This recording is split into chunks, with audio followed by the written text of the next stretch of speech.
మొన్న పవన్ కళ్యాణ్ గారి మీటింగ్లో వాసు గారు జగన్ గురించి మాట్లాడటం జరిగింది. జగన్ గురించి మాట్లాడే అర్హత బాలినేని శ్రీనివాసరెడ్డి గారికి లేదని నేను చెబుతున్నాను. ఎందుకంటే రాజశేఖర రెడ్డి గారు పెట్టిన భిక్షని ఆయన బాలినేని వాసు గారు చెప్పడం జరుగుతుంది. జగన్మోహన్ రెడ్డి గారు కానీ వైవి సుబ్బారెడ్డి గారు కానీ రాజశేఖర రెడ్డి గారి లేకపోతే నీకు మినిస్టర్ పదవి కానీ ఎమ్మెల్యే పదవి కానీ అసలు వచ్చేదేనా? ఈ ఒంగోలులో నేను నాయకుడు అని ఒక రకంగా చెప్పుకుంటా ఉన్నావు. నాయకుడు ఏ రకంగా నాయకుడు అని ఈరోజు ఎప్పుడు ఏంటంటే నేను వైఎస్ఆర్ పార్టీ వదిలిపెట్టనని చెప్పి ప్రతి మీటింగ్ లో చెప్పేవాడు. మరి ఇవాళ వైఎస్ఆర్ పార్టీలో వదిలిపెట్టి పోతూ కూడా జగన్మోహన్ రెడ్డి గారిని విమర్శించడం చాలా అన్యాయంగా ఉందని నేను చెబుతున్నాను. ప్రతిసారి ఏంటంటే ఏదో ఒక వంకలు పెట్టుకొని బూచేపల్లి మీద మా కుటుంబం మీద 2004 నుంచి సుబ్బారెడ్డి గారు 2004లో ఇండిపెండెంట్ గా గెలవడం జరిగింది. తర్వాత 2009లో మాకు రాజశేఖర రెడ్డి గారు సీట్ ఇవ్వడం జరిగింది. 9లో శివప్రసాద్ రెడ్డి గారికి సీట్ ఇచ్చినప్పుడు ఆ శివప్రసాద్ రెడ్డి గారు గెలవకూడదని చెప్పి ఎంతమందినో పోటీ పెట్టించి అంటే బూచేపల్లి గెలవకూడదు, ఆయన ఒక్కరే గెలవాలి. మరి అందరికీ మనకి రాజశేఖర రెడ్డి గారే కదా సీట్ ఇచ్చింది, ఆయన అయితే గెలవాలి, ఇంకెవరూ గెలవకూడదు జిల్లాలో. ఆ విధంగా మమ్మల్ని ఇబ్బంది పెట్టడం బాలినేని శ్రీనివాసరెడ్డి అప్పటి నుంచి 2004 నుంచి ఈ రోజు వరకు మనల్ని ప్రతి ఎలక్షన్ లో ఇబ్బంది పెడతానే ఉన్నాడు. ప్రతి ఎలక్షన్ శివప్రసాద్ రెడ్డి గారికి ఎవరినో ఒకరిని పెట్టి ఓడించాలి శివప్రసాద్ రెడ్డి గారిని అని ఆయన ఆలోచన అదే, ఓడించాలి బూచేపల్లిని ఓడించాలి. ఆయన బూచేపల్లిలో గెలవకూడదు, ఆయన గెలవాలి. ఏదైతే ఆలోచనతో ఉన్నారో బూచేపల్లి గెలవకూడదని అనుకున్నారో బూచేపల్లి గెలవలేదు. నువ్వేమైనా గెలిచావా? నువ్వు ఓడిపోయావు కదా. ఎవరు తీసుకున్న గుంతలో వాళ్లే పడతారు, ఖచ్చితంగా పడతారు. ఈరోజు జగన్మోహన్ రెడ్డి గారిని ఆయనంట ఈసారి గెలవడంట, గెలిచే దమ్ము లేదంట. మరి గెలిచే దమ్ము లేదు. మొన్న మరి గెలిచాడుగా పులివెందర్లో, దమ్ముండి పట్టే గెలిచాడుగా. మళ్ళీ 19 నుంచి ముఖ్యమంత్రి ఎవరు చేసిన విధంగా ఎవరు చేయలే. ఆ విధంగా జగన్మోహన్ రెడ్డి గారు ముఖ్యమంత్రిగా చేసిన విధంగా ఆ విధంగా 5 సంవత్సరాల దిగ్విజయంగా జగన్మోహన్ రెడ్డి గారు చేసాడు ముఖ్యమంత్రిగా. అదేవిధంగా అప్పుడు ప్రతిసారి కూడా మొన్న 2024లో ఎలక్షన్లో మా మీద శివప్రసాద్ రెడ్డి గెలవకూడదని చెప్పి 20 మందిని 30 మందిని పెట్టాడనమాట. తిప్పి గెలవకూడదన్నారు. ఆయన ఏదైతే ఆలోచన చేశాడో ఆయన ఆలోచన ఆయనకే కొట్టింది, ఆయనే ఓడిపోయాడు. శివప్రసాద్ రెడ్డి గారు ఎంతమంది ఎన్ని చేసినా కూడా శివప్రసాద్ రెడ్డి గారు గెలవటం జరిగింది. అదేవిధంగా ఏంటంటే నిన్న మీటింగ్లో ఏం చెప్పాడు, బూచేపల్లి వెంకాయమ్మ సీటుని నేను లాగేస్తాను అని అన్నాడు. బూచేపల్లి వెంకాయమ్మ సీటు బూచేపల్లి వాళ్ళ మీద అభిమానంతో మాకు జగన్మోహన్ రెడ్డి గారు సీటు నాకు ఇచ్చాడు జిల్లా పరిషత్ చైర్మన్ గా. ఇప్పుడు నాకు జిల్లా పరిషత్ చైర్మన్ గా నువ్వు తీసేయడానికి ఏ విధంగా నువ్వు తీసేస్తావు? నన్ను అసలు ఈ కుర్చీ టచ్ చేయడానికి కూడా ఆయనకు అర్హత లేదు. వాసుకి ఏం అర్హత ఉందని ఆయన నా కుర్చీ లాగేస్తాడు? నాతో పాటు జడ్పీటీసీలు అందరూ ఉన్నారు, ఎవ్వరు పోయేవాళ్ళు కూడా లేరు, నువ్వు రమ్మన్నా కూడా వచ్చేవాళ్ళు లేరు. నీకు నిన్నటిదాకా ఒంగోలులో ఒక బాలినేని శ్రీనివాసరెడ్డి మీద కొంతమందికి అభిమానం ఉంది. ఆ అభిమానం కూడా మొన్న ఎలక్షన్లో కాదు, నిన్న మీటింగ్ లో ఆయన మాట్లాడటానికి జగన్మోహన్ రెడ్డి గారు ఏ విధంగా మాట్లాడాడో ఆ మాటలను చూస్తే చాలా మంది నిజంగా ఇసుక్కున్నారు. ఆ విధంగా నువ్వు చేసుకున్నావు. నువ్వు జగన్మోహన్ రెడ్డి గారు గెలవడంటున్నావు. రేపు 29లో ఖచ్చితంగా ముఖ్యమంత్రి అయ్యేది జగన్మోహన్ రెడ్డి గారే, ఖచ్చితంగా అవుతాడు. ఏంటంటే నిన్న మీటింగ్ లో ఏం చెప్పాడు, బూచేపల్లి వెంకాయమ్మ సీటుని నేను లాగేస్తాను అని అన్నాడు.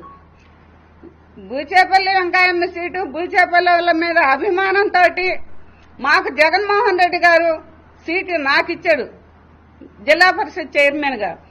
ఇప్పుడు నాకు జిల్లా పరిషత్ చైర్మన్ గా నువ్వు తీసేయడానికి ఏ విధంగా నువ్వు తీసేస్తావు? నన్ను అసలు ఈ కుర్చీ టచ్ చేయడానికి కూడా ఆయనకు అర్హత లేదు.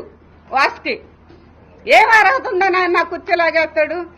నాతో పాటు జడ్పీటీసీలు అందరూ ఉన్నారు, ఎవరు పోయేవాళ్ళు కూడా లేరు, నువ్వు రమ్మన్నా కూడా వచ్చేవాళ్ళు లేరు. నీకు నిన్నటిదాకా ఒంగోలులో ఒక బాలినేని శ్రీనివాసరెడ్డి మీద కొంతమందికి అభిమానం ఉంది. ఆ అభిమానం కూడా మొన్న ఎలక్షన్ లో కాదు, నిన్న మీటింగ్ లో ఆయన మాట్లాడటానికి జగన్మోహన్ రెడ్డి గారు ఏ విధంగా మాట్లాడాడో ఆ మాటలను చూస్తే చాలా మంది నిజంగా ఇసుక్కున్నారు. ఆ విధంగా నువ్వు చేసుకున్నావు. నువ్వు జగన్మోహన్ రెడ్డి గారు గెలవడంటున్నావు. రేపు 29లో ఖచ్చితంగా ముఖ్యమంత్రి అయ్యేది జగన్మోహన్ రెడ్డి గారే, ఖచ్చితంగా అవుతాడు. పోయినసారి ఎన్ని సీట్లు వచ్చినాయి? 151 వచ్చినాయి. అదే విధంగా రేపు 29లో కూడా ఖచ్చితంగా జగన్మోహన్ రెడ్డి గారు ముఖ్యమంత్రి అవుతాడు. ఏంటంటే మా కుటుంబం, బూచేపల్లి కుటుంబం ఏ విధంగా ఉందో అందరికీ తెలుసు. జిల్లాలో ఎవరి దగ్గర లంచాలు తీసుకునే వాళ్ళు బూచేపల్లి వాళ్ళు కాదు. 2004 నుంచి మేము రాజకీయంలో ఉన్నాం. మా సుబ్బారెడ్డి గారు ఆశయాలు ఏవైతే ఉన్నాయో ఆయన ఏంటంటే ఒకరికి పెట్టే విధానమే గాని ఒకరి కాడ లాక్కునే అలవాటు లేదు. ఎవరి దగ్గర లంచాలు తీసుకునే అలవాటు కూడా మాకు లేదు. వాసుకు ఇంకొకసారి చెబుతున్నా, మా కుటుంబం నీలాగా అందరి దగ్గర లంచాలు తీసుకునే కుటుంబం కాదు మాది. ఆ విధంగా మాకు సుబ్బారెడ్డి గారు రాజకీయం నేర్పాడు. అదే విధంగా ఇప్పటికి కాదు, మేము ఉన్నన్నాళ్ళు జగన్మోహన్ రెడ్డి గారు వెంటనే నడుస్తాము. మాకు పదవి ఉన్నా లేకపోయినా కూడా జగన్మోహన్ రెడ్డి గారితో ఉంటామని సభాముఖంగా మీ అందరికీ తెలియజేసుకుంటున్నాను. మా ప్రాణాలు పోయినంత దూరం కూడా మేము ఆ కుటుంబంతోటే ఉంటాము, జగన్ తోటే ఉంటాము.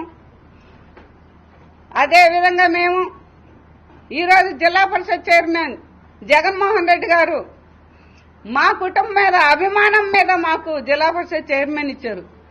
ఎప్పుడు ఈ 5 సంవత్సరాలు మేము జిల్లా పరిషత్ చైర్మన్ గానే నేనుంటాను.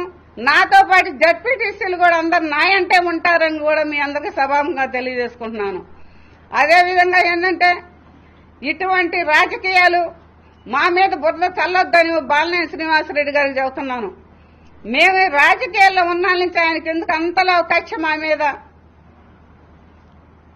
అటువంటి రాజకీయాలు చేయకూడదు. ఆయన ఆ విధంగా కూడా మా మీద మాట్లాడితే నా చైర్మన్ నేను చైర్మన్ని నా కుర్చీ లాగుతాడంట. లాగమని వచ్చి ఆయన చేత అయితే దమ్మంటే నా కుర్చీ తీసేయమని ఆయన్ని ఏ విధంగా తీసేస్తాడు? తీసేయమని. నీ అంటే ఏ జడ్పీటీసీలు వస్తారో తీసుకో. నువ్వు నీ చేత అయితే ఒకరి ఇద్దరు నువ్వు లాక్కున్నా కూడా మా వైఎస్ఆర్ పార్టీలో మా జగన్మోహన్ రెడ్డి గారు ఇచ్చిన జడ్పీటీసీలు అందరూ నీ చేత అయితే నువ్వు మళ్ళీ ఈ పార్టీ వాళ్ళని వైఎస్ఆర్ పార్టీ జడ్పీటీసీలని రాజీనామా చేసి నువ్వు తీసుకో. చేత అయితే బాలినేని శ్రీనివాసరెడ్డి గారికి నేను చెబుతున్నాను. ఇదే నేను చెప్పటం. నీకు చేత అయితే తీసుకొని మళ్ళీ నువ్వు జనసేన పార్టీలో చేర్చుకొని నువ్వులా అప్పుడు మళ్ళీ జడ్పీటీసీగా గెలవండి మీరు చేత అయితే. ఇవన్నీ జగన్మోహన్ రెడ్డి గారు ఇచ్చిన జడ్పీటీసీ నెంబర్లవే. మేమందరం ఈ 5 సంవత్సరాలు మా సీటును ఎవరు కదిలించలేని కూడా సభాముఖంగా మీ అందరికీ తెలియజేసుకుంటున్నాను. ఇప్పుడు బాలినేని శ్రీనివాసరెడ్డి గారు నేను చెబుతున్నాడు, ఆయన ఆస్తులు అమ్ముకొని ఆయన రాజకీయం చేశాడంట. ఎక్కడ ఆస్తులు ఆయన అమ్ముకున్నాడు? ఈయన ఆస్తులు తీసుకుపోయి ఈయన అంటే అన్ని డబ్బులు జగన్మోహన్ రెడ్డి గారు లాక్కున్నారంట. ఆయన డబ్బులు వీళ్ళు లాక్కోపోతే చాలు వాసు. ఎన్నిసార్లు పొద్దుగులు పేచీ పెట్టేది, జగన్మోహన్ రెడ్డి కాడికి పోయేది, ఇదంతా చేసింది వాసు కదా. మన 24 ఎన్నిసార్లు పేచీ పెట్టాడు?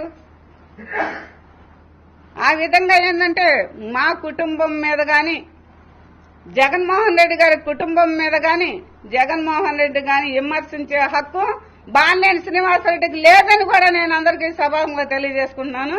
బూచేపల్లి కుటుంబం విమర్శించే హక్కు కూడా లేదని చెబుతున్నాను. ఏ విధంగా హక్కు లేదు.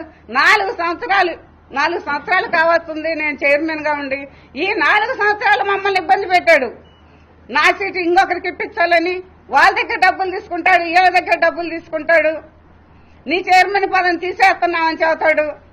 మరి చేతకాలేదే తీసేయటానికి. ఏ విధంగా నువ్వు తీసేస్తావు నా సీటు? నువ్వు నాకు జగన్మోహన్ రెడ్డి గారు సీట్ ఇచ్చింది. ఎవరికి అధికారం లేదు, తీసేసే అధికారం ఎవరికి లేదు. ఇవాళ వచ్చి తీసేస్తానంటే ఎవరు ఒప్పుకోరు. మా జడ్పీటీసీలు కూడా ఎవ్వరు ఒప్పుకోరు. అదేవిధంగా ఈరోజు చాలా సంతోషం.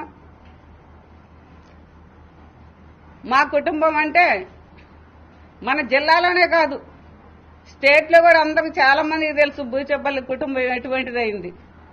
ఆయన వాసనంగానే సరిపోదు. అదేవిధంగా ఈరోజు ఈ ప్రెస్ మీట్కి వచ్చిన మా జడ్పీటీసీలందరికీ, నాయకులకి, కార్యకర్తలకి, ప్రెస్ వాళ్ళకి మరొకసారి నమస్కారాలు తెలియజేసుకుంటూ సెలవు తీసుకుంటాం.